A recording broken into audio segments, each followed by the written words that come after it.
senhor. O senhor abre a boca ali, os caras vão na sua cabeça. Naquela ocasião eu estava nativa, né? Ia dar É isso que não. Mas agora não, já fiz o podcast, já bati, né, mano?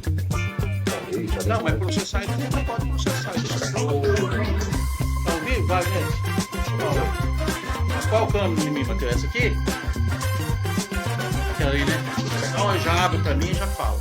Aqui é um normal. Beleza. Mesmo. Tá bom. Pronto?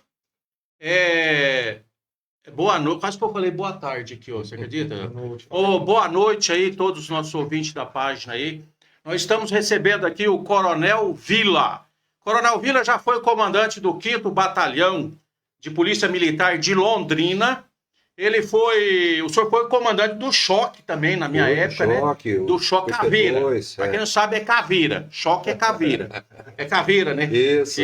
Foi comandante também da P2. Uhum. E aqui nós vamos fazer as perguntas pro coronel aí. E o coronel, se o senhor quiser responder, é bom, né? Não, vamos responder. Né? Lá, tranquilo. Então, o coronel, a primeira pergunta que eu vou fazer pro senhor, coronel, o senhor já foi perseguido politicamente? Sim, fui perseguido. Houve um episódio na minha vida em que eu era comandante do 5º Batalhão e eu estava já quase há 4 anos comandando o batalhão.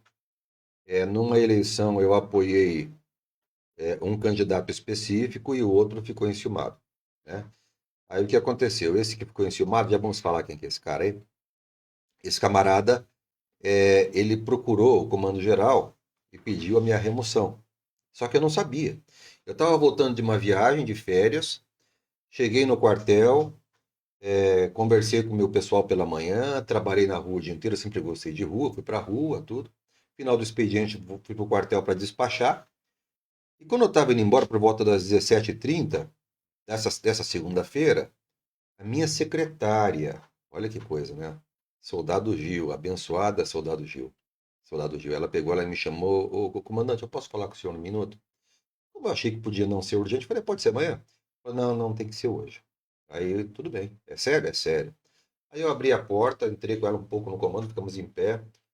Ela falou assim para mim, a minha secretária, o senhor sabia que o senhor não é mais o comandante do batalhão? Eu falei, não, isso aí é bizu, não tem nada disso aí. Não. Já tá rodando em rede social. Tá rodando, né? A bizu que tem é que tem um coronel, coronel eu prefiro preservar, né, que tá falando nos grupos que você já saiu do batalhão. Esse coronel, ele era apoiador do Thiago Amaral, o deputado. Mas ele não sabia de nada também? O Thiago? Não, o outro coronel. Sabia. Ele tá por dentro também. Sabia. É um coronel aí de Arapongas, o cara, sabe? É o Proximidade? Oi? Proximidade? Não entendi. Tem um policiamento de proximidade. Não é esse aí, não. Não, é outro. Não. Esse aí a gente vai falar dele depois. Tá? É outro, né? É outro. Aí o que acontece? Eu peguei, quando eu saí na viatura, indo para minha casa, eu já comecei a pensar, poxa, será que é verdade? Eu vou perguntar para o comandante geral, né? Aí mandei uma mensagem, comandante, tudo bem? Está havendo alguma movimentação entre os comandos aqui da região? Ele foi homem, entendeu? Falou o seguinte, sim, está havendo. E nas palavras dele expressas, os Amaral pediram a sua cabeça, tá? E você vai acabar se queimando. Aí eu perguntei, mas eu vou para onde? Ele falou, você vai ou para Rolândia, assumir o 15º Batalhão, ou vai para o 4º Batalhão de Maringá. Embora o 4º Batalhão seja mais distante, eu sou de Londrina, eu falei, eu prefiro o desafio do 4º Batalhão. Até ele falou o seguinte, não esperava diferente de você, né, porque é mais desafiador. Mas aí eu fiquei pensando, rapaz, ainda na viatura, o motorista também não sabia disso, tá? Foi tudo escrito, tá? Aí daqui a pouco eu escrevi para ele assim, comandante, já que a manobra que está sendo feita em relação a mim não é técnica, ela é política, eu posso me articular por aqui, o senhor se importa? Ele falou, não, pode se articular. Aí eu comecei a fazer contato com a sociedade civil organizada e falar, ó, cara, porque eu não apoiei o Thiago, tá? Eu estou sendo transferido. Eu vou ser transferido, ele pediu para mim isso aí. Isso aí quem falou foi o comandante geral. Eu estou falando isso aí, essa questão de processo porque judicial. É verdade. Porque é verdade. Você, eu gosto de processo judicial, eu confio no coronel Hudson. Eu tenho certeza que no processo judicial, se um dia acontecer, ele vai falar a verdade. Isso aconteceu. O Coronel Hudson não vai negar. E tem outros oficiais que participaram de uma reunião na quarta-feira que sabem dessa história também. Eu espero que eles tenham hombridade, porque isso foi falado expressamente pelo Coronel Hudson na frente deles, os coronéis. Tá? Vou chegar na quarta-feira já já. Muito bem. Aí, como a sociedade civil organizada começou a ligar para a CESP, para o Comando Geral, e até para o governador que estava chegando de viagem naquele dia, foi surpreendido com a notícia, inclusive, como começaram a metralhar o governo e o Comando Geral, o Coronel Hudson me mandou por volta das 7h30, falou, Vila, tá pipocando aqui bastante pedido, tal. Tenta conversar com o Thiago. Tenta resolver essa situação. Aí eu escrevi para ele, Thiago, vamos conversar, cara. Vamos bater um papo. Ele não me respondeu. Quando foi por volta das 20 horas, 20 ou 21, amor, 20 horas. 20 horas. Ele não respondeu, quer dizer, tava bicudinho, né? Aí eu falei, já entendi, cara. Aí eu comecei para cima. E aí eu fui para a comunicação social minha, da P5. Eu falei, me coloca no grupo da comunicação social. E a Adriana, minha esposa, já foi para a rede social. Então, quando me colocaram no grupo da comunicação social do 5º Batalhão, eu agradeci a imprensa pelo trabalho que nós desencadeamos juntos ao longo da minha trajetória. E aí eu falei expressamente, estou sendo transferido por pedido do Thiago Amaral. Falei, tá lá. Tá? E essa conversa minha que eu tentei falar com o Thiago também está até hoje no meu celular. Tá aqui. Eu tenho isso aí. Muito bem. Aí começaram a bater. A imprensa já levou, o Heraldo Farias veio, bateu, veio a imprensa começou a moer, e a sociedade civil organizada ligando para o governador e tal, tal, tal.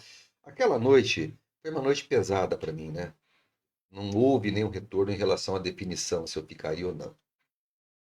No outro dia pela manhã, bem cedo, me liga o comandante-geral, o Coronel Hudson.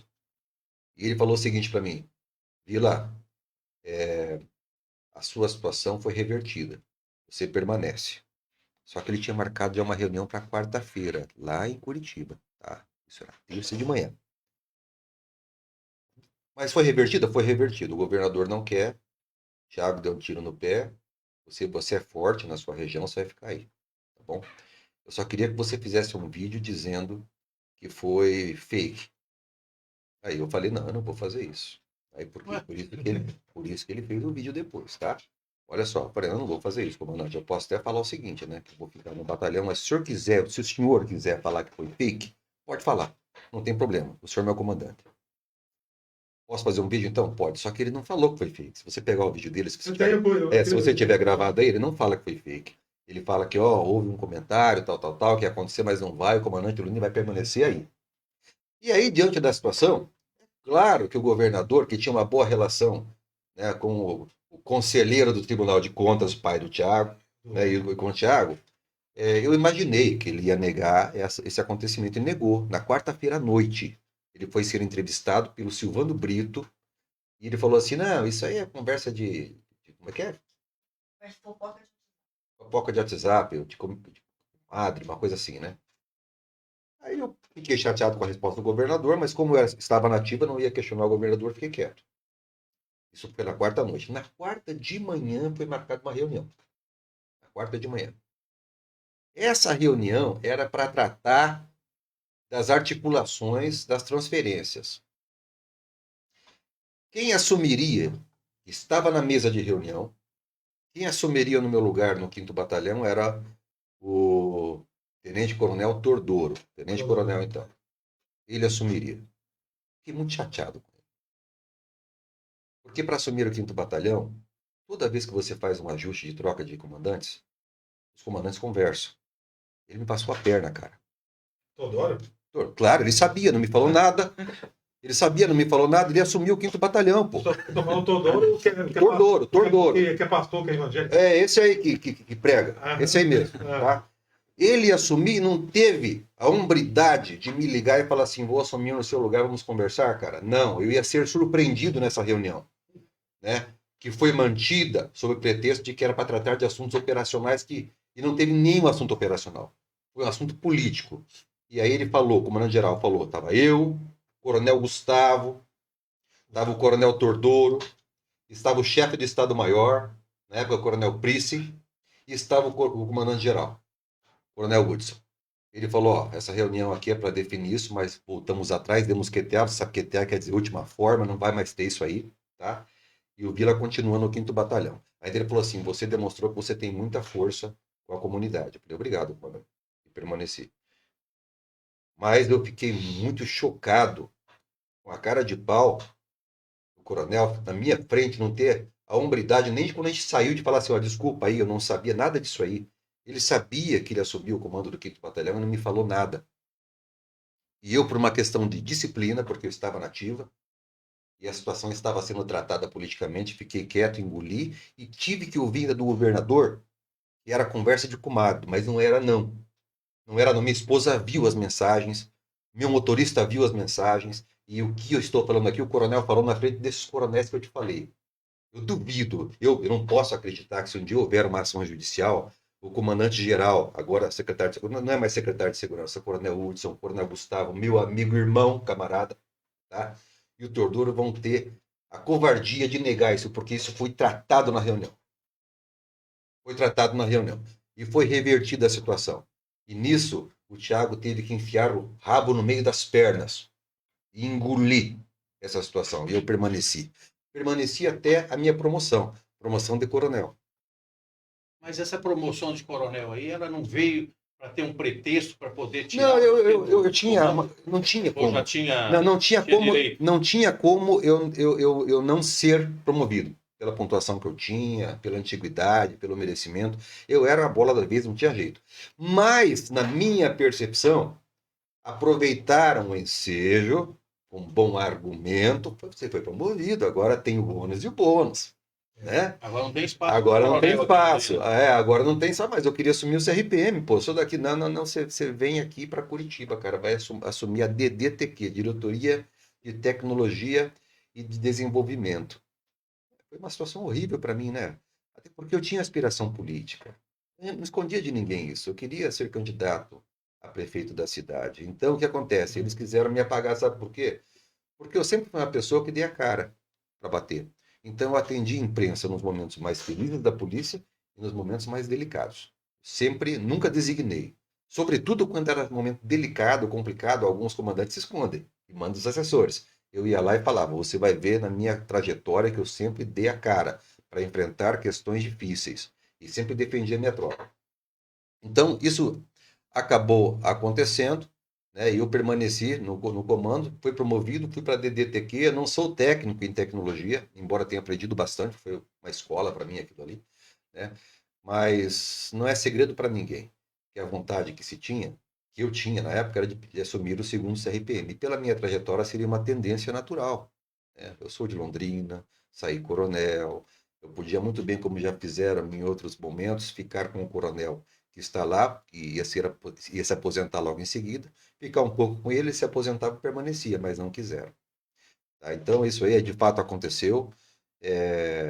Foi um momento difícil da nossa vida, né, amor? Porque eu fui para Curitiba, eu percebi que havia, sim, uma certa hostilidade em relação à minha pessoa. Tá? Quanto tempo o senhor ficou lá em Curitiba? Eu acho que talvez um ano, um pouco menos de um ano, né? Eu tive que alugar um apartamento lá, fiquei com a esposa, ficava 2 semanas aqui e 1 semana lá comigo, né? Ficava comigo. E eu voltava todo final de semana para casa. Mas foi difícil. Isso atrapalhou, porque seria uma forma, observe, eu vejo assim, tá? Isso ninguém me disse, eu vejo assim. Como todo mundo sabia que eu tinha a pretensão de sair prefeito da cidade, foi uma forma de me apagar. Porque naquela ocasião, eu tinha muito contato com a imprensa, eu aparecia muito, né? Então eu era forte. Eu era forte como um pré-candidato. Então, pô, vai competir com quem? O deputado estadual, que tentou te transferir, né? Então é o seguinte, manda o cara para lá para acalmar todo mundo e fica lá. E foi isso que aconteceu. Escuta aí, atualmente o deputado ele é prefeito hoje, Sim, né? sim. O senhor, como residente em Londrina, Uhum. o que o senhor está achando da administração dele nesse pouco mais de um ano aí? Nossa. Antes disso, Não. coronel, ele tem o dedo dele de acabar com a Rotan. Não, isso eu não posso. Eu não vou afirmar isso, porque Eu acredito que não, tá? Eu acho que essa era uma ideia já do alto comando e técnica, tá? De pensar o seguinte, não tem por que ter rotan e choque. Não é que eu concorde, tá? Mas esse é o pensamento.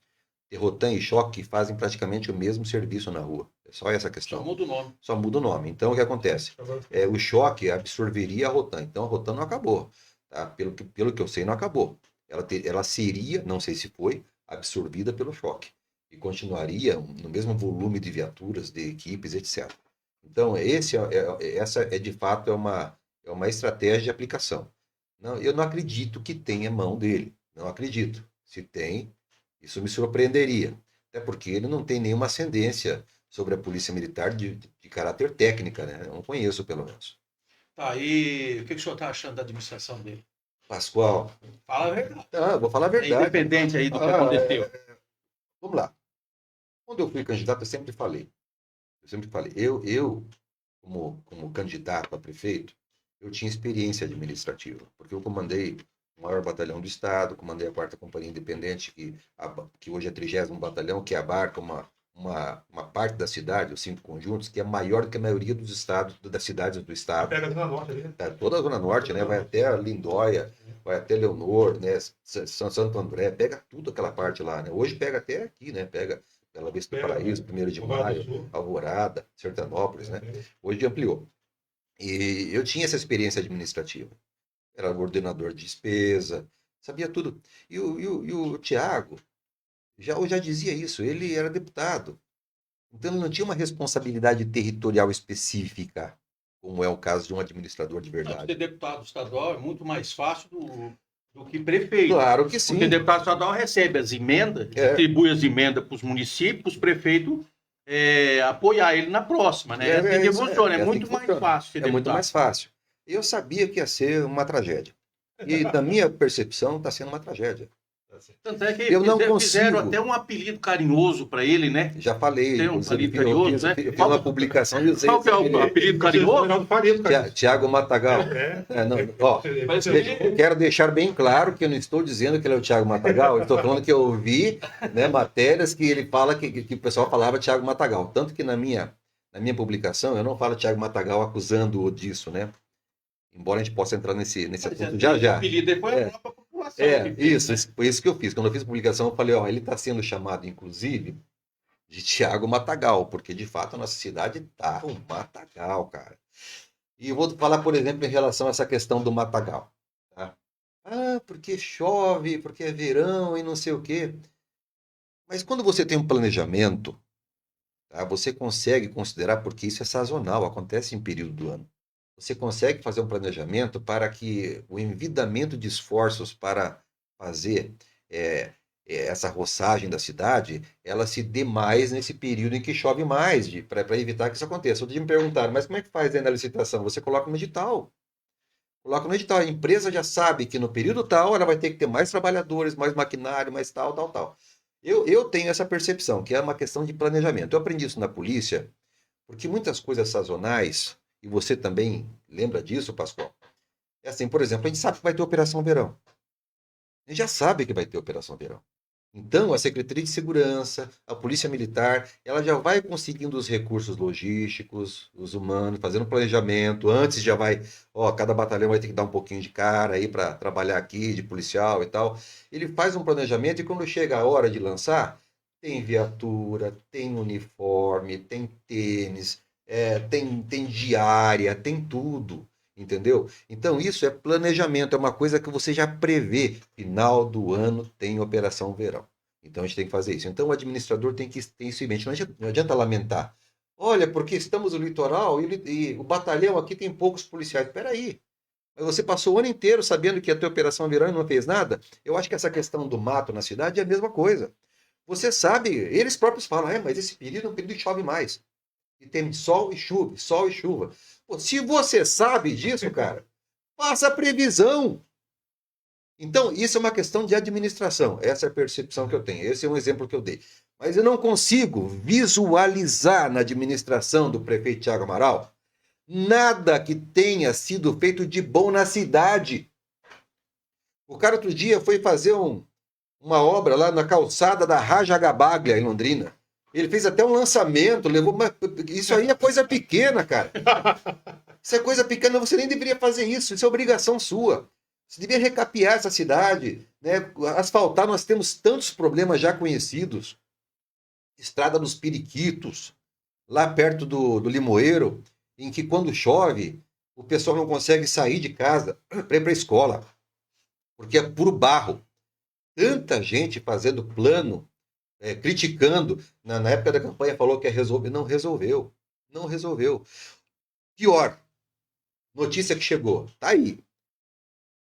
Foi feito um corte na previsão orçamentária para investimentos no ano que vem na ordem de 80%. Cara, se há 80% em investimentos, se agora não estão fazendo nada pela cidade, nós estamos com esse caos na saúde que vocês estão vendo e prometeram que ia resolver. Ele falou que ia tirar a saúde da UTI. Continua fundada na UTI a saúde da cidade. Tá? Se ele não conseguiu fazer nada nesse ano, com um corte de 80% em investimentos, ele vai fazer o quê? O ano que vem, 2027, vai ser o ano das trevas em Londrina.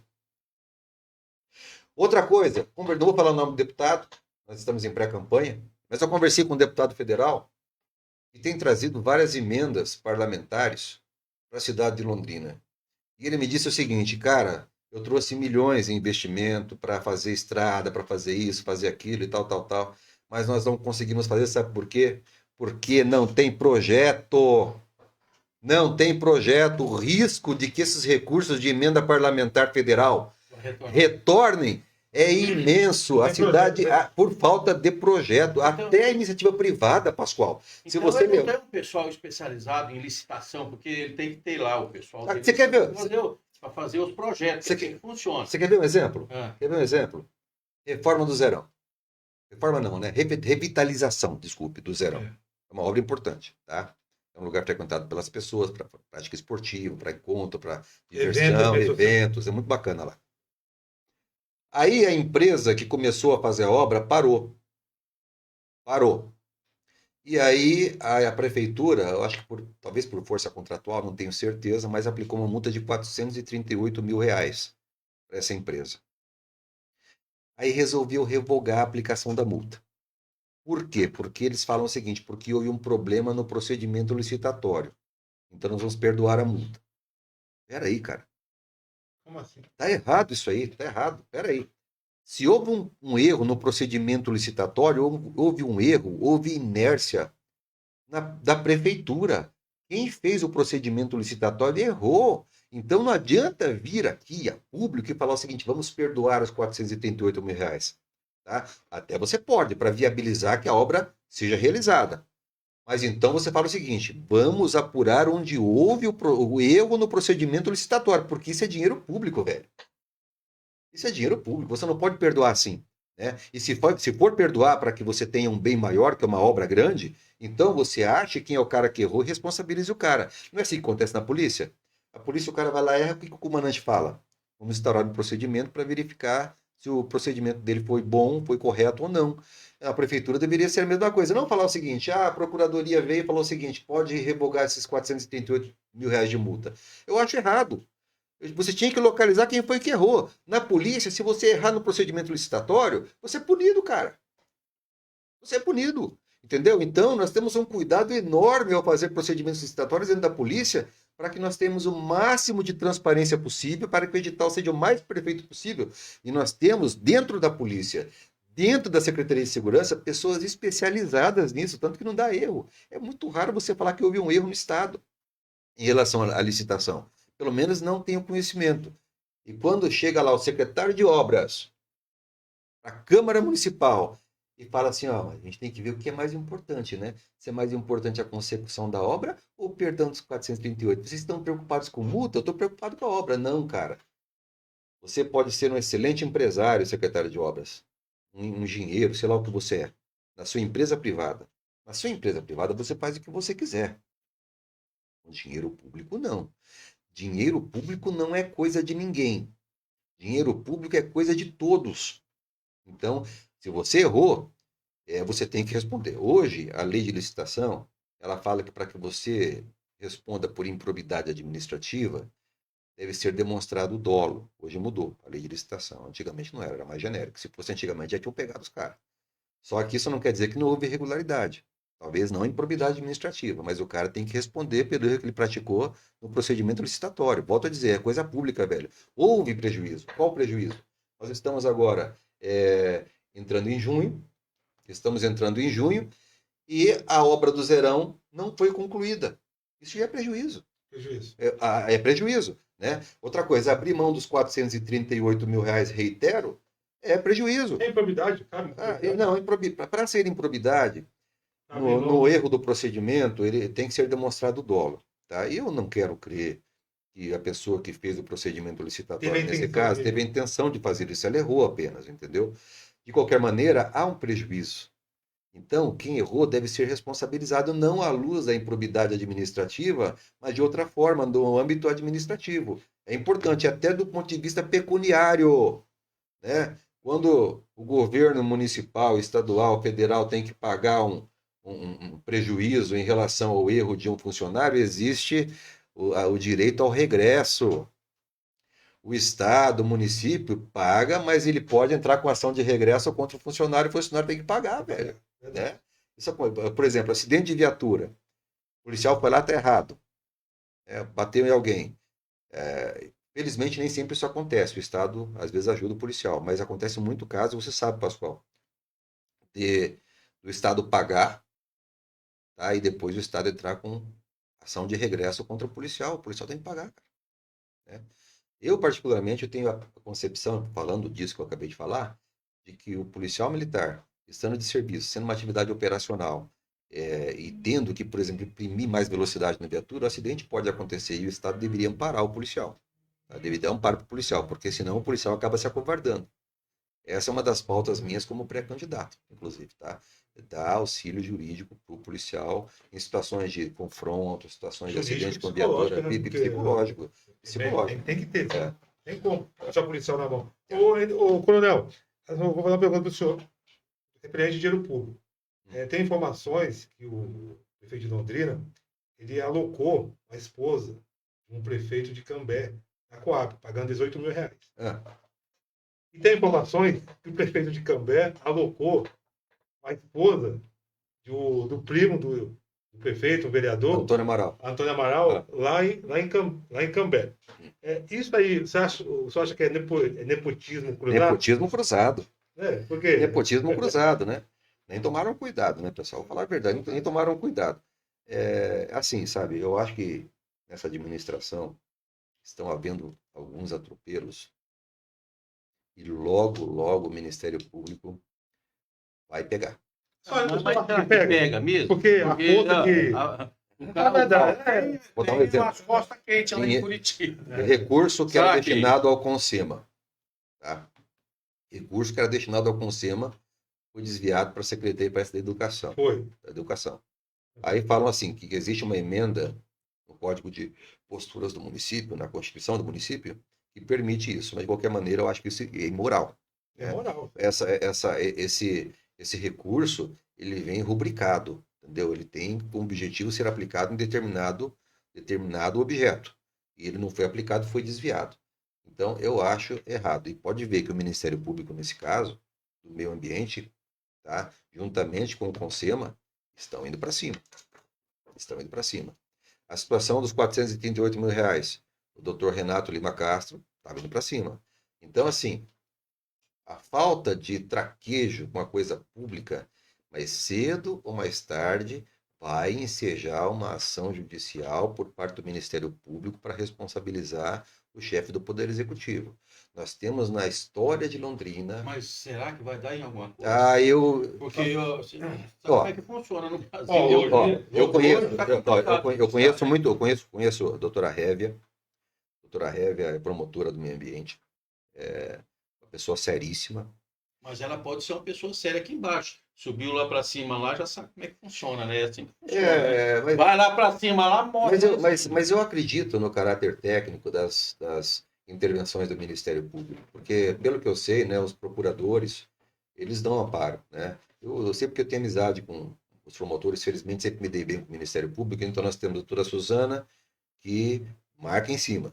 Nós temos a doutora Révia, que marca em cima. Nós temos o doutor Renato, que sempre pegou no pé do pessoal. Jorge O pessoal também. cara, o Jorge, não, o Gaeco é o pavor da corrupção, né? O pavor da corrupção. Sou fã do doutor Jorge. Isso. O doutor Jorge, meu amigo também, excelente promotor, né? Então, nós temos assim uma gama de promotores em Londrina muito atuantes. Mas, o coronel, do jeito que está indo as coisas aí no judiciário, aí o problema aqui embaixo, primeira instância, depois o STJ, depois lá em cima, isso aí pode morrer lá em cima, da primeira instância, depois o STJ, depois tem o STF, isso já sabe como é que funciona. Pode estar tudo certinho aqui. Os promotores vão trabalhar, vão fazer o serviço dele, vai para o STJ, o cara tem peixe lá no tribunal, né? O cara tem os contatos. Eles têm contato, assim como os coronel têm contato um com o outro, eles também têm contato entre eles lá. Entendeu? É assim que funciona. É igual política. Política, o cara não foi na rede social. Eu vi um vídeo dele depois aí, tentando tirar o dele da reta, dizendo que não tinha nada a ver, entendeu? Eu não sabia. Eu vi o vídeo dele fazendo. É a cara de pau. Porque político. Eu fiquei 4 anos de vereador. Rapaz, não tem. Não tem. O senhor só vai se arrepender. Se o senhor ganhar para deputado, o senhor só vai se arrepender. É um metendo a faca nas costas do outro, coronel. Não duvido. Entendeu? Ali ninguém é amigo de ninguém. Ali é só jogo de interesse. Eu já acabei de contar uma história aqui, no âmbito da Polícia Militar, em que isso também aconteceu, né? O cara me deu uma facada nas costas. Eu entendo assim, pelo menos. Imagine lá em cima que o negócio é mais. No âmbito político e na Polícia Militar também existe política, né? Infelizmente tem aquelas pessoas, eu conheci grandes praças, grandes oficiais, que falam a coisa, bigode, e não cumpre. É isso, e cumpre. Rapaz, agora tem aqueles caras que são volúveis, voláteis, né? Que serpenteiam e tal, né? E outro dia saiu um boato que o coronel Tordori ia assumir o comando geral da Polícia Militar. Acho que nem o próprio comandante-geral sabia disso. Quer dizer, pô... Eu também fiquei sabendo. Eu acho sacanagem, cara. Eu acho que essas coisas têm que ser acertadas. É um puxando o tapete do outro. Então, na não política, concordo com isso aí. se for assim na política, eu já estou um pouco É pior. Já política é pior. Eu estou meio vacinado já, porque na Polícia Militar, que eu falei, a maioria das praças e oficiais com as quais eu fiz amizade são gente honesta, gente firme, tá? Mas tem o pessoal que é difícil. Então, por exemplo, eu vou falar do Coronel Hudson. O Coronel Hudson, eu trabalhei com ele quando aspirante, trabalhei com ele como subcomandante no 5º Batalhão, e ele sempre foi muito, muito homem comigo, entendeu? Assim, quando era para rasgar o verbo, rasgou, e falava, fechava a cara, e, sabe, não tinha essa conversa. Então, eu confio no cara. Tanto que quando eu perguntei para ele, ele já falou assim, sim, tá acontecendo, ele não negou, tipo, vem aqui pra gente conversar depois, não, ele falou, tá acontecendo, cara. Ele tem respeito da tropa também. Então ele tem respeito da tropa, então, é por isso que eu falo pra você, eu não tenho mediação judicial, porque da reunião da qual nós participamos, estavam também o Gustavo, que é um cara que é meu amigo. Eu também café Gustavo. Gustavo é uma gente boa, cara. Sempre foi irmão meu, trabalhou comigo na P2, foi pro Águia depois, eu também fui do Águia. Eu passei meu lugar para ele no Águia, ele foi para lá. E o Gustavo é um cara firme. Então, tenho certeza que num eventual rolamento de testemunha, ele vai falar a verdade. Eu tenho certeza que o Hudson vai falar a verdade. Tenho certeza que o Coronel Price, que era o chefe do Estado-Maior, vai falar a verdade. Por mais que o Tordoro negue, é verdade, cara. Entendeu? Por mais que o Thiago negue. Então, se quer entrar com ação judicial, vamos fazer o pau torar, cara. Vamos trazer tudo para a tona, vamos colocar a verdade na mesa. Só que eu vou falar uma coisa, o Thiago Amaral. Você vai perder. Você vai perder, cara. Escuta, o Thiago Amaral, eu vi essa semana, vocês abriram um edital aí para colocar mais pardal em Londrina, entendeu? Mas já não tá cheio de pardal lá, parece que 50 milhões, quase 50 milhões de reais. É muito dinheiro. Para colocar mais pardal em Londrina? Então, mas ele não tinha falado que ia... Parece que na campanha dele, ele disse que ele ia diminuir. Ele ia diminuir. Né? E aí, esse monte de pardal. Tem até outro dia um rapaz que está trabalhando comigo na pré-campanha, o André, mandou um áudio meio incisivo para o Thiago. Eu vi a resposta do Thiago. Falando que ele não está investindo mais porque as multas que os pardais aplicam autopagam a despesa. Mas quer dizer, então vai arrecadar com multa. Então o objetivo é arrecadar com multa para compensar Eu não concordo com isso, eu acho errado. Se ele falou que ia reduzir, então reduz. Uma coisa que o político tinha que ter, sabe, cara? Palavra. Palavra, entendeu? Não tem. Então, eu falo isso porque quando eu concorri à prefeitura, às vezes a equipe de mídia falava assim, é bom você falar isso, coronel. Cara, a Adriana me conhece, minha esposa me conhece, ela sabe como é que eu sou. Eu falava pro pessoal, cara, eu não vou falar isso, sabe por quê? Porque eu não acredito nisso, cara. Se um dia eu ganhar, eu não vou. Eu já sabia, em certo momento já percebi que ia perder porque o Bolsonaro apoiou o Thiago. Então, o Bolsonaro é o líder. Falou, vem comigo. O pessoal do direito que estava comigo seguiu o líder. Foi tudo com o Bolsonaro. Então, tudo bem. Naquele momento que o Bolsonaro veio, até então eu estava chegando a terceiro colocado, estava indo bem, cara.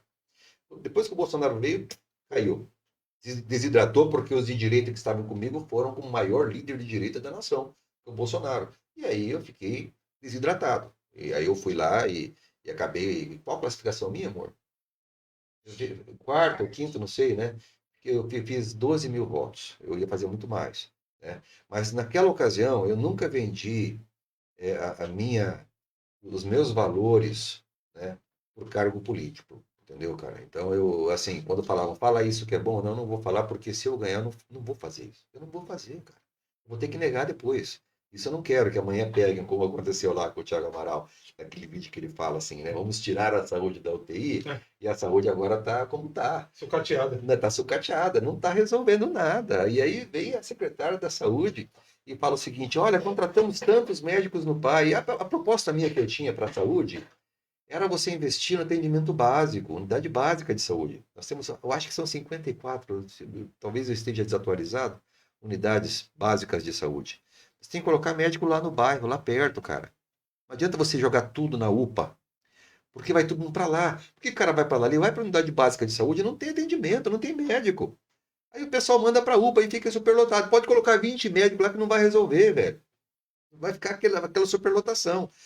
Se você tivesse aquele médico da família no bairro, com uma viaturinha lá, aí na casa da pessoa, como é que o senhor está? Eles têm um cadastro, um banco de dados das pessoas de idade que precisam de atendimento, das crianças, eles vão lá e dão atendimento. Você tem que investir nisso, no básico, né? Agora, o que acontece? Pensa bem, a secretária de saúde investe na UPA e coloca mais 10 médicos que seja, mas não está dando conta, pô. Mas assim, o que eu vejo nas UPA tem mais guarda municipal do que médico, cara. É verdade, Mas, então, igual a VTR ali da Guarda Municipal. isso é muito ruim, né? Okay. Outro dia foi como é que é o nome dele? O cabeção lá, o Dair José. O Dair José, no programa do Macedão, ele estava... Foi retirado de dentro, né? Quer dizer, não tem como colocar culpa. Não sei se foi a guarda municipal. O guarda foi da Gentil, foi porque o guarda, coitado, não tem culpa. Não tem culpa, coitado. O guarda, ele faz segurança, ele é acionado, né? Ele está recebendo ordem. Não é ele que está fazendo porque quer, ele é acionado e está recebendo ordem. Mas você não pode tratar a saúde com agentes de segurança. Você precisa tratar com funcionário, com espaço, com dignidade. Entendeu? Agora você vai nesses lugares.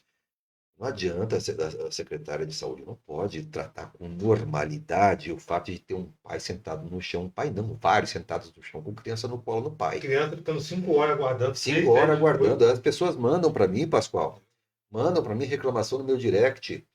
Cara, aconteceu isso, é difícil, coronel, como é que tá? Olha como é que tá e tal. O cara prometeu esse vídeo aí, me mandaram. Eu não fui eu que fui procurar, não, esse que ele fala assim, eu vou tirar a saúde da UTI, né? Eles me mandaram, olha aí, o cara prometeu e não fez, não está fazendo. O contribuinte não quer saber, ele quer eficiência no serviço, porque a eficiência é um dos princípios da Constituição Federal em relação à administração pública. Então você tem que ter foco na eficiência. E eu não consigo ver. Tem aqueles que puxam o saco do prefeito, né, porque tem carguinho. Tem um cara no grupo, não vou falar o nome dele, não. Um grupo de patriotas aí, rapaz. Tudo que você publica contra o prefeito, o cara vem, rapaz, e descasca, fica bravo, porque esses pré-candidatos têm que trazer proposta, tem que parar de bater. O que é isso, rapaz? Eu sou contribuinte, tenho o direito de criticar. Todo mundo tem esse direito, nós temos o direito de pleitear, nós pagamos imposto para isso. Puxa-saco tem todas as aí isso aí, outro dia puxei lá, esse puxa-saco aí, ele ganha 7 mil, tá lá trabalhando com o cara. Mas aí né, pô? Aí esse cara veio e falou assim, ele veio num grupo e colocou, vou falar do cara aqui, o Maurão News Londrina, News Londrina. tá? Porque o Maurão ganhava dinheiro na época do Belinati, não sei o que, ganhava 7 mil reais. Olha o Súlio falando do mal lavado, ele criticando o Maurão e tá ganhando 7 mil reais com o Thiago Amaral. Quer dizer, agora, o que tem? O Maurão, porque ele trabalhou com o Marcelo, ele não pode criticar a tua administração? Pô, ele tá fazendo o papel dele de comunicador, ele tem um canal de comunicação e olha, tá bombando, hein? Tá bombando, cara, tá crescendo. O Mauro é uma pessoa de base. Não, mas tá batendo forte e certeiro, cirúrgico, entendeu? Então, outro dia vieram bater em mim porque eu apoiei o Maurão quando vieram criticar o Maurão, né, no grupo. Eu falei assim, ó, Maurão, independentemente do político para o qual você trabalhou no passado, o seu trabalho nesse momento de denunciar está sendo exímio, cirúrgico. Parabéns, cara. Entendeu? Então, eu acho que nós temos o direito de reclamar. Eu cansei de apanhar como comandante, tá? De reclamação de pessoas na imprensa, pelo policiamento. É normal, isso acontece. Você tem que ser transparente, cara. Você vai lá e atende a pessoa, responde a pessoa. Não adianta você ficar bravo. Nós estamos hoje com uma situação, você deve observar que alguns vereadores de Londrina, que no começo amparavam, apoiavam a administração atual, estão batendo, cara. Quando? Estão batendo. Então, eu vou dar uma olhada lá. Ó. Eu vou falar alguns aqui. Aquela Jessicão. Jessicão, Matheus Tum, Michele Tomazinho. Então, se o prefeito não abrir o olho, ele vai perder a base dele na Câmara e vai perder governabilidade, porque sem a Câmara ele não faz nada. Você não pode fechar as portas para os vereadores. Os vereadores são os porta-vozes da população. Eles levam as reclamações, entendeu? Eles trazem soluções. E a informação que eu tenho, porque eles próprios falam, os vereadores, não estamos sendo recebidos. Como é que pode, né? Quer dizer, eu só recebo o líder do prefeito na Câmara? Não pode. Você tem que receber a oposição, tem que conversar com minoria, com maioria. Isso faz parte da democracia. Mas se o cara, de repente, é playboy... Como é que é? Com R ou com L? Com R. Né? Mas se o cara é playboy, ele não consegue conviver com a contrariedade. Como é que é? Eu vi lá, Nininão? Não. É igual Não, isso eu não falei. Eu vi lá, falou de... Ó, tem até o vídeo aí, como é que é? Igual o Tiriri, eu lembrei do Tiriri, que é assim, Nininão. Falou desse jeito. Meninão, isso, meninão. Devo ter parado, eu não me lembro. Não. Mas, ó, ele, no caso, ele não aguenta crítica, porque ele processou Elton Faria, você acha? Está sendo processado porque chamou ele de...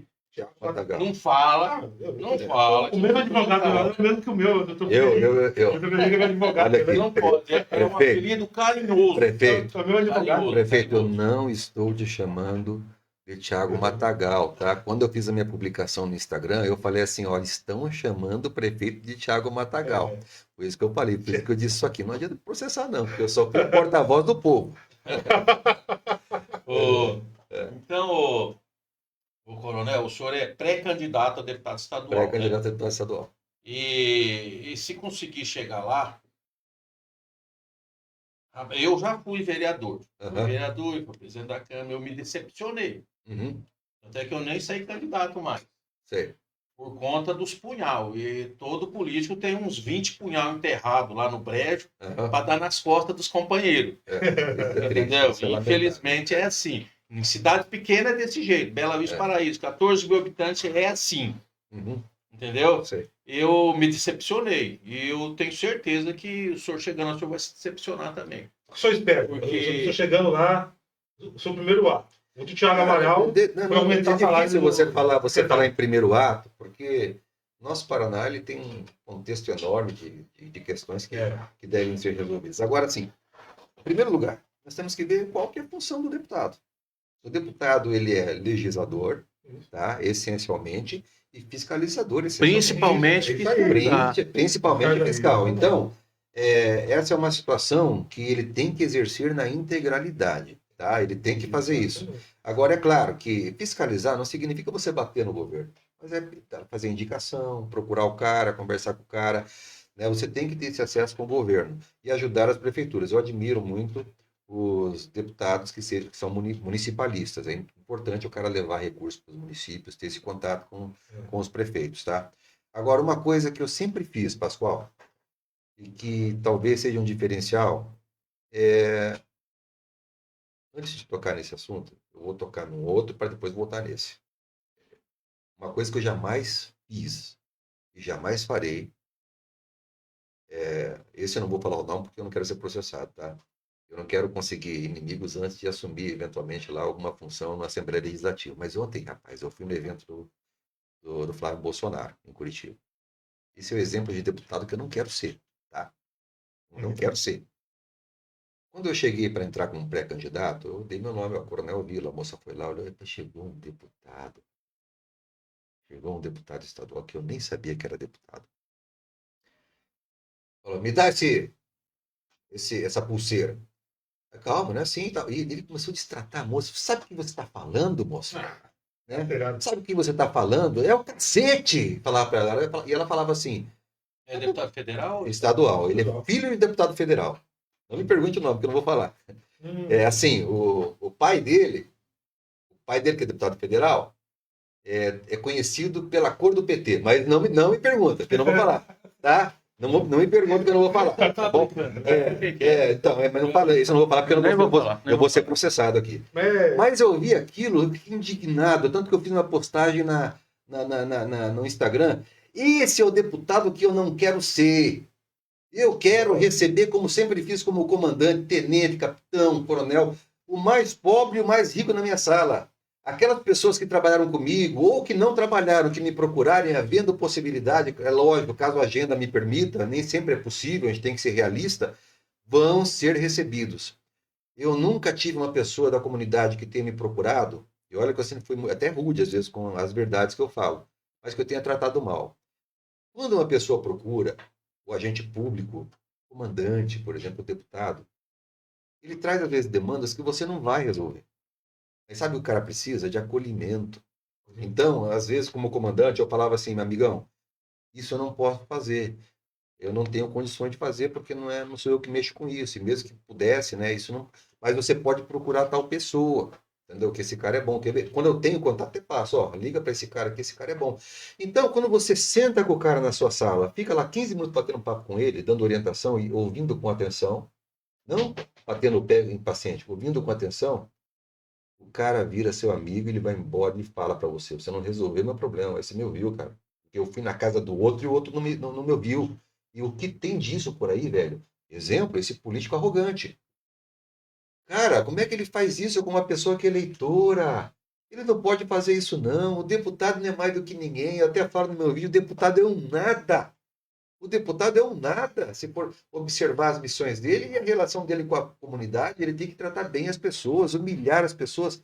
Isso é ruim. Eu tenho certeza que ele nunca vai ter o voto dela mais. E as pessoas que estavam ao redor, tinha uma mulher que estava lá que se assustou. O professor não pode falar assim com a moça. Eu fiquei olhando para o cara, eu quase intervi, né? Só que foi muito rápida a situação, ele acabou saindo, aí eu olhei, acalmei a moça, calma, tal. Eu não sabia que ele era deputado. Quando eu entrei lá, eu vi o cara compondo lá o espaço dos deputados, né? Até eu achei que era filho do deputado federal só. Aí minha esposa falou, não, ele é deputado. Ele é deputado. Aí eu fui procurar no chat GPT, é uma maravilha, né, cara? Tudo que você procura, hoje ele te responde, né? Eu quero saber de tal. Não, é deputado estadual. Então, eu não aceito isso, sabe, cara? Humildade é muito importante. Tá? E é uma coisa que eu nunca quero perder. Sabe por quê? Porque eu sou nascido na Vila Recreio, em Londrina. Morava perto da Casone, Barra Vento, né? Casone é a vila mais mais velha antiga, de Londrina, né? mais antiga. Do lado da Casone, perto do Barra Vento, que é a Vila Portuguesa, do lado da Vila Nova, Paulista ficava lá pro lado de lá da BR, o Progresso, né? Tinha até as trinquinhas de briga, assim, a gente brigava, assim, em som, tal, brigava. Eu era molecão, né, cara? Moleque de vila, velho. Então, eu morei em umas 8 casas na Vila Recreio, porque meus pais moravam de aluguel, ficavam mudando de lugar para lugar, não tinha casa própria. Era o sonho do pai e da mãe ter casa própria, mas foi difícil conseguir. Depois, no final, nós ajudamos e eles conseguiram, tá? Mas eles ficavam mudando, e era casinha de madeira, velho. Era coisa simples. Eu sou acostumado com coisa humilde, sabe? Quando vem coisa chique pra mim, eu fico feliz pra cacete, porque eu sou acostumado com coisa humilde e me adapto fácil a qualquer situação. Então, chegando a pessoa mais pobre, a pessoa mais rica, eu trato bem. Chega a pessoa de idade, idosa, um abraço para dona Terezinha. Dona Terezinha da Região Norte, uma senhorinha, patriota, de idade, ela me visitava lá, mas ela me abraça e falou, eu te amo, coronel, eu te amo, me beija, fica me beijando, rapaz, eu adoro essas coisas, entendeu? Outro dia até fiquei chateado que eu postei uma foto, eu abraçando uma criança no calçadão e veio um cara e fez assim, né? Sabe aquele sinal que dá assim? Eles colocam lá, como é que chama? Aqueles emoji, né? É isso? Emoji. Colocou assim, tipo, político puxando saco de criança. Cara, eu sempre fui assim, cara. É uma coisa que eu acho bonito no Guedes. E agora saiu do 5º Batalhão. O Guedes também sempre foi assim. Gente boa. Gente boa. Entendeu? Ele sempre... Até que ele se ferrou por ajudar, né? Ó, Na época, você quer saber? Na época ele... Teve aquela chamada Noite Sangrenta. É. Eu vou defender. Ele foi parceiro vou defender o Guedes aqui, cara, tá? Todo mundo gosta dele. Todo mundo gosta dele. Quando aconteceu, o que ele fez? Ele exerceu a responsabilidade dele. Em todo lugar que houve morte, e houve uma série de mortes naquela noite, ele foi. Mas ele não foi como conivente de homicídio, nada disso aí. Cara, o Guedes, sabe quem a gente brinca com ele? O Guedes não mata nem expediente. O Guedes não mata ninguém. Ele é um cara bonzinho, entendeu? Ele não mata nem expediente. E aí colocaram o cara porque ele, usando a responsabilidade dele de superior, ele foi acompanhar tudo. Aí ficou aquela coisa. Porque em todos os lugares de crime ele estava também? Para segurar a bronca da policiada? Pô, ele se ferrou por isso. Invadiram a casa dele, fizeram busca e apreensão. Isso é humilhante, velho. Entendeu? O cara entrar, mexer na calcinha da sua mulher.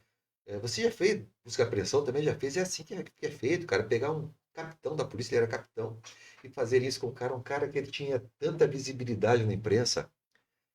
Fizeram aquilo com ele, tipo, é como se fosse um leãozão bonito para tirar foto. Vamos pegar o cara que é o queridinho da imprensa. Fizeram com ele. Meu respeito, Egades, tá?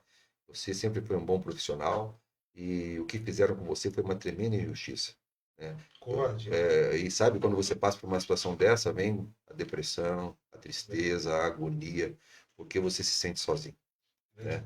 Então, minha admiração, tá? Eu não trabalho igual a Guedes, nosso trabalho é diferente, eu sou mais caveira mesmo, eu gosto mais de ir para cima, né, entendeu? Já tirei muito ladrão, já quase fui baleado várias vezes, então a gente tem um perfil diferente, eu e o Guedes. Mas eu tenho que reconhecer que ele era o queridinho da polícia. Qual foi a sua maior ocorrência? Velho. A maior de todas. Não teve maior, né? Porque assim, eu vou contar uma história para você que foi legal, porque essa eu previ. Eu previ o assalto e aconteceu. Né? Eu era chefe da P2 e nós começamos a interceptar uma quadrilha. Esses caras primeiro tinham feito um assalto a uma empresa de segurança, e que lá, naquela época, tinha muito valor. Eles levaram vários cartões telefônicos, tinha muito valor isso na época. Aí a gente conseguiu levantar quem eram os caras. Aí conseguimos levantar quem eram os caras e descobrimos que um deles era um tal de Marquinhos. Marquinhos, ele estava na colônia penal agrícola, ele veio para cá e participou do esquema. Ele levou os cartões. Pois o advogado do Marquinhos, descobrindo que a gente levantou que era ele, foi lá no batalhão conversar comigo. Olha a cara de pau, né? Foi falar comigo, falar que, o Marquinhos não tem nada a ver. Eu falei, tem, advogado, tem sim, tem a ver. Aí, como eu conversei com o advogado falou com ele, o cara tinha um telefone dentro da colônia. Aí ele me ligou. O Marquinho, preso na colônia penal agrícola, ligou para o tenente Vila. E preso? Preso. Eu falei, cara de pau, né? Eu tô ligando pro senhor para falar pro senhor o seguinte, que eu não participei desse negócio não, hein? O cara... Pô, eu fiquei feliz, sabe por quê? Porque o telefone dele cantou no meu. Então agora eu vou interceptar esse porra. Vou grampear o cara. Aí, pô, grampei o cara, ele saiu com o telefone, comprou um Fiat Uno azul. E eu tava com o Santão, o morenão lá, que mora lá no Jardim Leonor, de bigode, assim, forte, assim, meio careca, assim, né? Trabalhava comigo e ele foi o cara que começou a interceptar o Marquinhos. Ele que escutava o Marquinhos. Aí o Marquinhos planejou um assalto no sábado à noite, em Mauá da Serra. Ele pegou o Fio da Brataque e o... Cacete, esqueci o nome do terceiro. Esqueci o nome do terceiro. Aí eles foram para fazer o assalto. Isso era um sábado à noite, cara. A gente foi lá, na época, o posto da Polícia Rodoviária, lá de Mauá da Serra, era da PM. Não era da Polícia Rodoviária Federal ainda. A gente foi lá, reuniu a P2 lá, veio uma equipe da P2 de Apucarana com a gente. E a gente esperando. Eu peguei, não vou falar o nome da policiada para não comprometer a policiada, tá?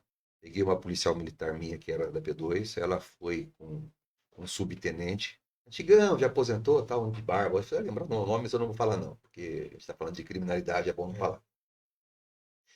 Eles dois, o casalzinho, ficou num bar que ficava em frente ao maior mercado. Os caras tinham marcado até horário, cara, 8h30. Né? Só que a gente fazia muito dessas campanas aí, depois de interceptação, os caras desistiam. Então eu não acreditava que os caras iam fazer, sabe? Mas a gente foi lá com toda a estrutura. Muito bem, ficaram lá os dois. E tinha mais dois mercados pequenos. Eu coloquei um piazinho, que depois foi o Polícia Civil. Cara de moleque, assim, frente lá para acompanhar. Cara de moleque de propósito, para não desconfiarem. Cara de mano, né? Maninho assim e tal. E coloquei na frente do outro mercadinho, que estava fechando, já era pequenininho, bem. Um outro também, que era um piazinho, que mexia com a parte administrativa da P2. Aí nós planejamos, pessoal, se eles vierem, eu vou ficar no posto de saída, entendeu? Você fica em tal lugar, você fica em tal lugar, você fica em tal lugar. Não vamos trocar tiros com eles dentro da cidade.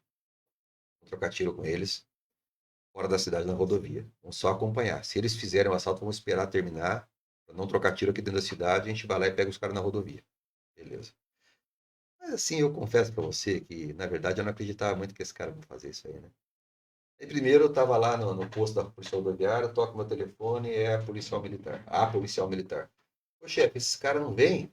Já são 8h pouco. Calma, eles falaram 8h30, espera um pouco. Não vai ser no horário certinho, pô. Tá bom. Daqui a pouco, o tenente de Apucarana estava lá na placa da vaca escondido, com uma viatura. Aí passa o Fiat Uno azul. A gente sabia que era o dele, com 3 caras. E aí eu falei pro tenente, não vem atrás que ele vai perceber. Fica aí, não vem atrás não. Estão vindo pro trampo. Aí ligou de novo, a policial impaciente. Gente boa essa polícia. Se ela virar essa entrevista, ela vai saber que ela gosta muito de você. Aí, beleza. Ela ligou de novo. Os caras não veio? Porra, cara. Calma. Os caras vão chegar. Estão vindo, pô. Aí passou um pouco, tocou de novo, era de novo. Aí eu já ia falar assim, vá pra puta que pariu, né? Eu tinha amizade, né? A gente se tratava assim, né? Tinha muita liberdade um com o outro, né? Quando eu falei, falou, para. Ela falou, fica quieto, tenente, fica quieto. Aí eu, o que tá acontecendo? Entraram. Os caras estão dentro do mercado. Estão de terno. Entraram. Puta que pariu. Aí, cara, nessa hora eu me senti meio visionário, uma coisa meio esquisita, assim, meio Deus, assim, sabe? Cara? Desculpe Deus falar isso, mas, nossa, esses caras acham que vão morrer daqui a pouco. Eles nem sabem. Eu já sei. Né? Perfeito. Aí eu olhei, pessoal, começou o assalto, cada um pro seu canto. Aí que saiu o pessoal cantando viatura descaracterizada, cada um no seu ponto. Aí um cabo, morava no Leonor, não vou falar o nome também dele, muito bom, meu amigo, que foi parceiro meu no Grupo Águia, pediu para chegar perto com a viatura dele, uma viatura vermelha. Ele pode chegar, mas não chega em frente, fica só de longe olhando. Aí ele ficou de longe. Ele passava por rádio e a policial passava por telefone, com uma dificuldade pro sinal, porque era um lugar ruim de sinal, sabe? Aí daqui a pouco os dois começaram a falar, um por rádio e ela por telefone. Estão saindo. Vou entrar no Uno. Porra, cara, você imagina. Arrepiado. Coisa boa, né? Vai dar certo esse trampo, né, cara? Daqui a pouco, eu tava no posto, eu e o... Não vou falar o nome do cara. Cara, gente boa demais também. Ele tem um irmão que trabalha na 4ª Companhia Independente, 30º Batalhão. Aí passa, cara, o Fiat Uno, passa o carro, o veículo vermelho, esse cara que era do Grupo Águia comigo, com outro cara, o cara tava com um fuzil. Eu já saí rasgando atrás. E veio um outro com um cara sangue ruim de Cambé. Hoje tá em Cambé. Sangue ruim o cara. A gente foi. Cara, daqui a pouco, eles não imaginavam que a gente estava em várias viaturas. Eles pensaram, acho que era uma só. Quando o pessoal colocou o Kojak, que é aquele giroflex único, assim, né? Colocou o Kojak para abordar e puxou a sirene, era uma viatura descaracterizada, só era noite, né? Era 8h30, quase 9 horas. Né? Eles pararam. Eles pararam e eu estava bem atrás, né? Nisso, de repente, eles aceleraram e veio um tiro de dentro para fora, para cima da viatura da frente. Oh. Rapaz, aí começou o acompanhamento, eu só vi o menino que estava na viatura, troca de tiro, ele saiu o corpo para fora com o fuzil, com o fuzil. Eu acho que nessa deve ter pego na cabeça do Marquinhos já. Quebrou um. Né? Furou todo mundo. O cara passou na minha frente, eu tava com a bereta. Na época tinha a bereta, não tinha muito fuzil como tem hoje, né, cara? Hoje tem bastante. Eu saí com a bereta, deu uma rajada, né? Aí o carro perdeu o controle. Puta, olha a cagada. bateu de frente com o Corsa Sedan. Que não tinha nada a ver com a parada. Nada a ver com a parada. O Corsa rodou, não chegou a capotar, mas rodou e caiu para fora da pista. E o Fiat Uno, o cara, ele atravessou a pista, bateu e foi lá pro meio do mato. Não era mato, na verdade, era uma grama assim, né? Aí, cara, o cara saiu de novo armado, um deles. Pepeu, lembrei o nome do cara. Pepeu. Pepeu morreu depois lá na Shangri-La, matado por um pessoal aí da gangue dos Osa depois. Quem é da área sabe disso aí. Muito bem. Aí sai o Fio. Tira moleque do ataque. Saiu armado. Pô, já foi, pá, tiro no peito e já caiu, né? O Pepeu saiu, também sacou da arma, levou um tiro, só que ele se entregou, soltou a arma. Aí quando eu cheguei no carro para fazer limpeza, eu cheguei no motorista, o Marquinhos já estava lá. Sabe, o fuzil é o seguinte, cara, o fuzil, o tiro entra aqui, é um buraquinho. Ele sai, ele explode. O Marquinhos estava no volante, cérebros tudo pelo carro, e a arma na cintura. Aí eu fui lá e puxei a arma da cintura dele. Então, os 3 armados, 2 mortos, o Pepeu com tiro no peito, conseguiu viver, foi socorrido, viveu, depois morreu matado pelos asseclas dos Osa, né? E assim, enfim, todo mundo morreu.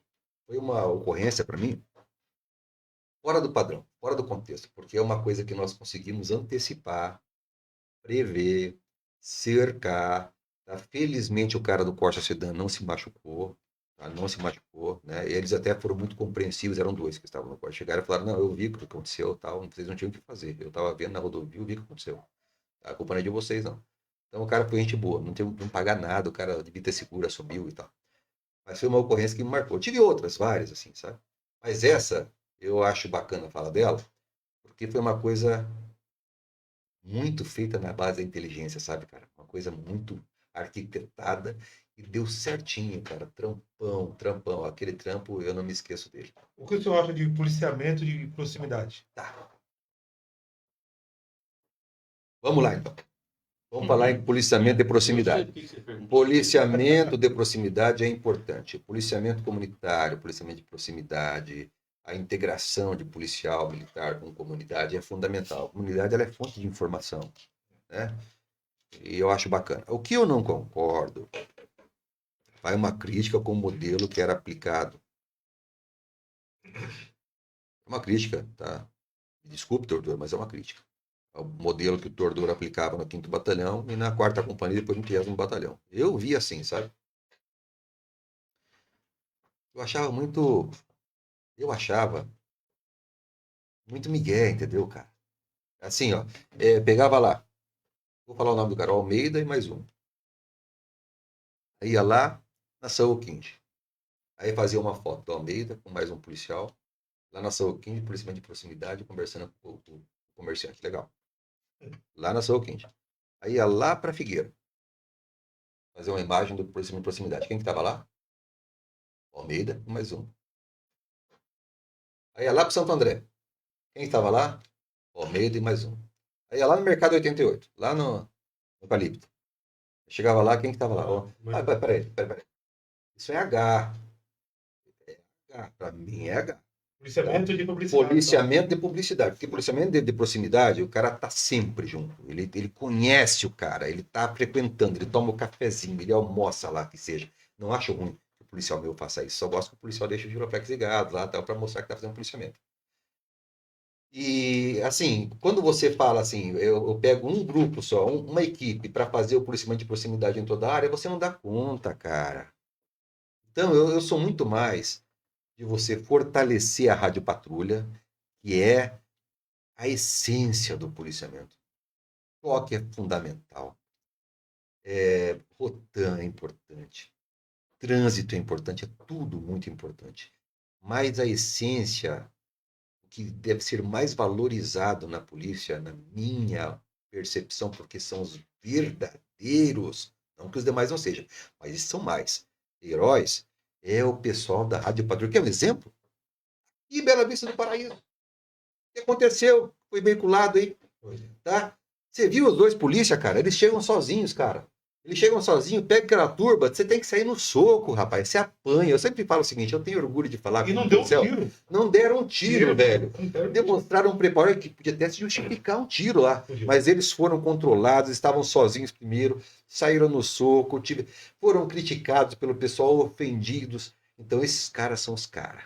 A Rádio Patrulha tem que ser valorizada demais, porque se eu chego com o Choque, que é um grupo especializado, muito bom, eu chego com 4 policiais, com bomba de gás lacrimogêneo, eu chego com luz e som, chego com spray de pimenta, um monte de coisa, cara. Entendeu? A Rádio Patrulha, ele chega, ele não sabe o que ele vai encontrar. Você faz Rádio Patrulha a vida inteira, cara, sabe disso. Chega lá, às vezes, é uma coisa que não vai dar nada, daqui a pouco a coisa vira, velho. Você tá apanhando. Eu tenho orgulho, policial militar, operacional, em algum momento da vida ele vai apanhar. Apanha mesmo. Você chega na favela, velho, eu fui na Brataca uma vez, cara, porra. Eu fui na Brataca uma vez com uma equipe lá, chegou lá, a gente pegou um nóia lá, um nóia com droga. Ah, meu cacete, cara. Era um moleque, você fala, mas 2 marmantes pra pegar um moleque é difícil. Cara, moleque suado, nóia. Você colocava no camburão e ficava esperneando, batia na cara da gente. Era a mãe do cara jogando pedra, o cachorro mordendo. E assim, você apoia. Vai chegar o apoio. Chega em 5 minutos. Mas 5 minutos é uma eternidade para quem tá lá. Você fica ofegante, cara. Você dá soco no moleque para amolecer o moleque não amolece, cara. Você segura, joga, leva pé na cara. O familiar enchendo o saco, o pessoal jogando pedra na viatura. E você tem que colocar o cara, porque tem um objetivo, que é prender o cara. Colocar o cara na viatura e ser vazado da favela. Mas o duro é colocar dentro da viatura. O duro é colocar, porque tá todo mundo te atrapalhando. É o que aconteceu aqui em Bela Vista do Paraíso. Parabéns, eu fiz um vídeo. Parabéns, policiais de Bela Vista do Paraíso. Aí chegou um apoio, ajudou o pessoal, tal, né? Acho que veio de Alvorada, é isso? Equipe de Alvorada. Veio de Alvorada para ajudar. Então, voltando à questão do policiamento de proximidade. Nós temos que colocar muita viatura de rádio patrulha na rua. Quando eu cheguei no 5º Batalhão, Pascoal, nós tínhamos tudo de especial que existia. Nós tínhamos, com 700 policiais, apenas 5 equipes de rádio patrulha. 5. Não fecha essa conta. 700 policiais, eu colocando regularmente 5 viaturas de rádio patrulha, aí comecei a enxugar. Enxuga daqui, enxuga dali, da especializada. O 5º Batalhão era uma grande padaria que não vendia pão francês. Aí você não tinha viatura de rádio patrulha, demorava para chegar na ocorrência, o policial não tinha apoio rápido. Eu consegui transformar de tal forma a aplicação do policiamento do 5º Batalhão, que chegou em certos momentos eu colocava 50 viaturas, porque a viatura tinha efetivo, era só uma questão de gestão. É claro que algumas pessoas ficaram chateadas comigo, porque muita gente saiu da zona de conforto, né? Mas eu cobrei, e chegava a colocar 50 viaturas na rua. E eu tinha, assim, uma média. Porque eu trabalhei numa época em que era 12 por 24, 12 por 48, e você era aplicado nas 48 ainda em instrução. Tá? Eu fiz uma média que era o seguinte, o policial meu não pode trabalhar mais do que 42 horas por semana. Esse é o padrão meu. Se ele trabalhar, eu compenso depois. Tá? Aí fala assim, mas eu trabalhei 60. Peraí, mas o cara trabalhou 50, 60, porque ele pegou essa jornada. É como se fosse uma hora extra. Ele opta, ele não é escalado, ele opta por fazer mais para ganhar mais. Isso existe hoje na polícia. Então, se o cara trabalhou 60, é porque ele optou. É igual na iniciativa privada. Se o cara fez hora extra, ele trabalhou mais do que as 44 horas. Mas hoje está pagando, né? Está pagando. Mas não. Na nossa época não pagava. Não, é por isso que eu falei. É por isso que eu falei que nós fazíamos 12 por 24, 12 por 70, por 48 e éramos aplicados ou em policiamento ou instrução nas 48. Entendeu? Então mudou. Hoje, se comparado com 94, quando eu cheguei aqui no batalhão como aspirante, hoje a polícia está humanizada, cara. Hoje, rapaz, a polícia tem viatura boa. Chegou uma leva de fuzil aí agora. Nós conseguimos vários fuzis na minha época de gestão pro Choque, pra Rotan, um monte de fuzil. Então hoje, cara, a polícia nossa está muito equipada. Tem moto, tem viatura, aquela tem 15 viaturas, agora deve ter mais, né? No Choque, Trailblazer, cara. O que tá faltando hoje muito é efetivo, né? O efetivo. O efetivo, eu digo para você assim, quando eu era comandante do Antes não tinha viatura. Eu fiquei quase. Não tinha equipamento, mas tinha efetivo. Isso. Hoje não tem efetivo, tem viatura à vontade. Tem tudo, mas não tem falta efetivo. Então, o que acontece? Eu passei 4 anos comandando o 5º Batalhão. Eu sou o comandante mais longevo, que mais tempo ficou comandando o batalhão. Muitos caíram, porque o batalhão é complicado politicamente, ele é forte, né? Então, às vezes, vem um vento ruim, fecha o tempo lá e o cara cai. Eu né? Tentou me derrubar, né? Ele não conseguiu, mas derrubou depois. A gente teve já comandante que saiu porque usou uma expressão errada, né? Lembra eu não vou falar o nome do cara, porque eu gosto do cara. Acidente de trabalho. Ele falou que foi um acidente de trabalho, uma situação em que um cara morreu numa intervenção policial e o Requião e o De Lázaro vieram e cortaram o cara. Então, assim, é muito político esse batalhão, né? Se você não se cuidar, se você não for inteligente, você cai. Tem que tomar cuidado com o que fala. Muito cuidado. Então, eu comandei a 4ª Companhia Independente, hoje 30ª, e comandei o 5º Batalhão. Foram 6 anos. Eu não recebi nenhuma escola. Só, aliás, para não falar que eu não recebi, quando eu estava saindo do 5º Batalhão, estava sendo formado uma escola. Foi a primeira. A única que na minha gestão nós tivemos. Não tivemos mais. Agora parece que está tendo outras, né? Fiquei sabendo que está tendo outras escolas aí, legal, isso é bacana. Essa recomposição é boa. Mas na minha época não teve. Agora não posso reclamar. Porque tinha combustível, tinha viatura, tinha armamento, tinha colete para todo mundo, entendeu? Tinha o dinheiro da extra jornada, que eu acho que é uma sacanagem. Vou explicar o porquê que eu acho que é sacanagem. Tinha tudo. Por que eu acho que é sacanagem? Porque é uma forma do governo pagar o cara da ativa e não observar a equiparidade do pessoal da reserva. Então, o policial fica tudo feliz por estar recebendo a atividade extra-jornada, que é a hora extra na polícia. Acho que é uns R$800 por mês. Então, acho que dá uns 800, não sei quando, na época minha tava, acho que eram uns 300 ou 400, 300 cada. Só que assim, ele recebe, mas esse dinheiro ele não vai receber quando ele se aposentar. Então não é como um aumento. Vai cair. Entendeu? Então é uma sacanagem. É uma sacanagem. Você vai achatando o salário do policial. Eu acho errado isso aí, tá? Você vai achatando. Ele vai depois aposentar, ele não vai levar a integralidade mais como ele queria. Não contabiliza, então. Não contabiliza. Entendeu? Aí então, vai judiar, porque ele está acostumado com aquele dinheirinho que entra mais. Aí o cara aposenta, ele não vai querer mais aposentar. Isso, vai perder. Entendeu? Por que fizeram essa jornada? O aspecto positivo da extra jornada é o seguinte: o cara, ele ia fazer o bico dele. Ele ganhava às vezes isso, R$200, R$150, para fazer o bico. É muito perigoso. O policial ele fica sozinho, ele não está com colete às vezes. Nós tivemos o caso do soldado Wagner, que morreu fazendo um bico lá sozinho. É perigoso o bico, cara. Tá? Para grupos como o PCC, esse tipo de coisa aí, é um alvo fácil. Né?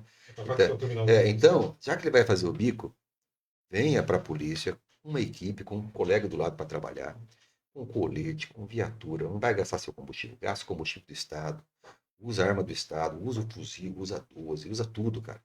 Fique com segurança. Você tem apoio dos demais se você precisar. Dá um grito, chega todo mundo. Não vi que você não tem isso, cara. Você é sozinho. Então, eu acho muito positivo essa jornada, porque você tirou o cara do bico e jogou o cara para uma atividade dentro da caserna que é mais segura. Ele tá parado. Lá fora ele não tá parado, cara. Então, eu acho legal isso aí. Tá? Só que assim, ele não agrega esse valor para aposentadoria. Então é uma forma que tem a administração do Estado de pagar mais para quem está na ativa, é o incentivo, sem que ele tenha que pagar isso na previdência do cara. É um jeito de economizar. Ao invés de dar aumento, paga essa jornada para ele. Vai ficar feliz, vai receber, não vai fazer bico, e nós não temos que pagar a previdência. Vamos encerrar já mais de 1 hora. Ô, rapaz, a gente vai conversando. Cansado, né? Mas assim, é bom, né, de conversar, né? O papo foi bom e tal, tem muito mais coisa para falar. Entendeu? Tá cansado, vamos encerrar o papo aí. Eu tá cansada, a esposa dele tá cansada. Dá para perceber que eu tô escutando aqui, ó. Entendeu? Então vamos encerrar aí, Coronel. Tá bom, Pascoal, obrigado. Foi um prazer ter o senhor aqui com a gente aqui. E tem alguma coisa para falar aí pro nosso pessoal aí que tá. Pessoal de Londrina, pessoal de Londrina lá, né? Que tá. Bela Vista do Paraíso, Londrina, Alvorada do Sul, 1º de Maio, Sertanópolis, Porecatu. Eu vou esquecer alguma cidade aqui, não porque eu não acho importante, porque minha cabeça me falha mesmo. Ibiporã, Cambé, Sertanópolis, falei Sertanópolis. Então, pessoal, obrigado por estarem acompanhando esse podcast. Eu queria agradecer vocês por terem me convidado. É muito bom você falar aquilo que você sentiu dentro da caserna e os seus projetos, né? Eu tenho um projeto na minha vida, sou pré-candidato, né? Não posso pedir voto, evidentemente, não posso ainda, mas as pessoas conhecem meu trabalho e quando você for fazer opção por algum político, antes de pensar no que ele vai ser, e isso é importante, você olha a carreira do cara e o que ele já fez. Se ele trabalhou, se ele é um cara trabalhador, ele demonstrou isso na vida dele, se ele foi eficiente, isso é perfil dele. Ele vai ser eficiente, cara. Se ele foi ineficiente onde ele passou, ele não vai ser eficiente depois. Se ele nunca, não foi trabalhador, ele não vai ser trabalhador. Então, é o primeiro parâmetro que você tem que ter é esse. Eu agradeço a paciência de vocês, espero que esse bate-papo tenha sido gostoso, que vocês tenham se empolgado, tenham ouvido. Eu agradeço a oportunidade. População de Bela Vista do Paraíso, já que eu estou aqui nessa data, vocês merecem mais segurança, tá? Eu vou fazer aqui uma lamentação, né? Tiraram daqui, né, o Sargento Edgar. Era um cara que parece que era querido aqui em Bela Vista do Paraíso. Pô, para quem pensa em policiamento de proximidade, vai tirar um cara que era querido, né? Então, vocês merecem um cara que de fato seja próximo de vocês, tá? Não que a equipe que está aí não esteja, mas vocês merecem mais estrutura. E se Deus quiser, um dia a gente vai conseguir fazer isso por vocês. Beleza? Encerra, Matheus. Corta, vamos corta. Corta. Já encerra aí. Eu vi, ela tá querendo ir embora.